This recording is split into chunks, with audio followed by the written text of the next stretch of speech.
கல்லை கடவுளாக மாற்றும் மனிதர்கள் ஏன் மனிதனை மற்ற மனிதனுக்கு சமத்துவமானவனாக மாற்றக்கூடாது? வணக்கம் நண்பர்களே, நான் உங்கள் தோழி சிவானி மூர்த்தி. இது ஓம் ரிதம் ஆஃப் லைஃப். இந்த வீடியோவில் நம்ம வக்ஃப் பில் பற்றி தான் தெரிஞ்சுக்க போகிறோம். வாங்க தெரிஞ்சுக்கலாம். 1995 இந்தியா முழுவதும் ஒருங்கிணைந்த சட்டத்தின் கீழக்கு வர இந்த வக்ஃப் உடைமைகள் மற்றும் இதை சரிவர நடத்தி கொண்டு வர குழுவை அமைக்கிறாங்க. வக்ஃப் அப்படின்னா என்ன?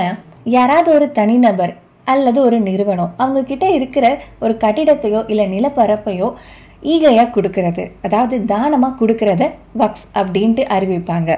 இஸ்லாமிய சட்டத்தின் கீழே வர இந்த வக்ஃப் உடைமைகள் எல்லாமே தொண்டு மற்றும் சமயத்துக்காக பயன்படுத்தப்படும். உதாரணத்திற்கு ஒரு நபர் தன் கிட்ட இருக்கிற ஒரு உடைமையை இது போல வக்ஃப் உடைமையா மாற்றணும் அப்படின்னா அந்த மாநிலத்துடைய வக்ஃப் மன்றத்தை சந்திச்சு இதை அறிவிக்கணும். ஒரு தடவை இது போல அறிவிச்ச எந்த ஒரு உடைமையும் திருப்பி பெறப்படாது. இந்த வக்ஃப் உடைமைகள் 2 வகைப்படும், சுன்னி மற்றும் சியா. இப்படி வழங்கப்பட்ட உடைமைகள்ல இருந்து வர காசு எல்லாமே அந்த சமயத்தோடைய நன்மைக்காக மட்டும்தான் செலவிடப்படணும். அதுல 7% மட்டும் அந்த மாநில மன்றத்துக்காக கொடுக்கப்படும். இது போன்ற வக்ஃப் உடைமைகளை இஸ்லாமியர் அல்லாதவர்களும் கொடுக்கலாம். இப்போ நம்ம இந்த வக்ஃப் மன்றம் இருக்கு இல்லையா, அதுல யாரெல்லாம் இருப்பா அப்படின்றது தெரிஞ்சுப்போம்.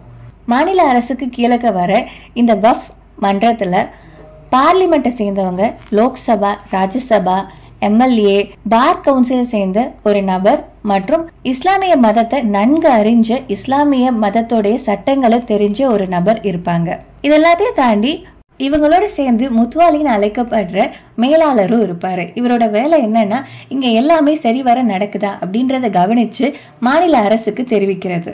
இப்படி உருவாக்கப்பட்ட இந்த மன்றத்துல உள்ள ஒவ்வொரு நபர்களையும் தேர்தல் மூலமா மாநில அரசு தேர்வு செய்யறாங்க. இந்த இதை கவனிக்கிறதுக்கு மத்திய அரசுல இருந்து ஒரு குழுமம் இருக்கு. இதெல்லாம் சரி, இப்போ என்ன பிரச்சனை இங்க நடந்துட்டு இருக்கு, எதனால இந்த சட்டத்தை திருத்தி எழுதினாங்க, அதுல என்னெல்லாம் திருத்தி எழுதியிருக்காங்க, அதுல எதிர்ப்பு எல்லாம் என்ன அப்படின்றத பத்தி தெரிஞ்சுப்போம். இதுல முக்கியமா மாற்றப்பட்டிருக்க ஒரு விஷயம் என்னன்னா, இது போல வழங்கப்படுற ஒவ்வொரு வக்ஃப் உடைமைகளை இறுதியா இது வக்ஃப் உடைமை அப்படின்ட்டு அறிவிக்கிறது மாவட்ட ஆட்சியரா இருப்பாரு அப்படின்றதுதான். இதுல என்ன பிரச்சனை வந்துட போகுது அப்படின்ட்டு பாத்தீங்கன்னா, மாவட்ட ஆட்சியர் என்பவர் ஒரு அரசாங்க ஊழியர். அரசாங்கமா இல்ல சமயமானு வந்துச்சுன்னா அவர் கண்டிப்பா அரசாங்கத்துக்கு தான் சாதகமா யோசிப்பாரு.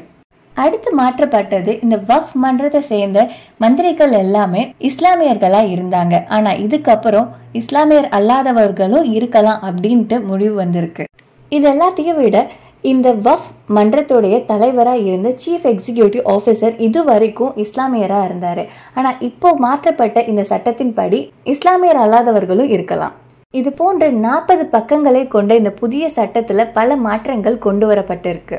பலரால முன்வைக்கப்படுற ஒரு குற்றச்சாட்டு என்ன அப்படின்னா, சமயம் சார்ந்த ஒரு குழுவுக்கு எப்படி அந்த சமயத்தோட எந்த தொடர்பும் இல்லாத ஒரு நபரை நியமிக்க முடியும்?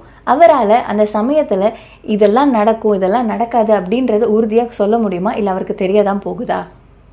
இதற்கு நம்மளுடைய அரசாங்கம் என்ன சொல்றாங்க அப்படின்னா, இது வரைக்கும் இந்த மன்றம் சரியா நடந்துச்சா இல்லையான்னு தெரியல, ஆனா இதுக்கப்புறம் இது வெளிப்படையா செயல்படும் அப்படின்ட்டு சொல்லியிருக்காங்க.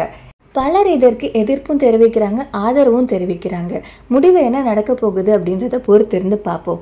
நான் உங்க சிவானி மூர்த்தி. இது ஓம் ரிதம் ஆஃப் லைஃப். நன்றி, வணக்கம், வாழ்க வளமுடன். ஜெய் ஹிந்த்.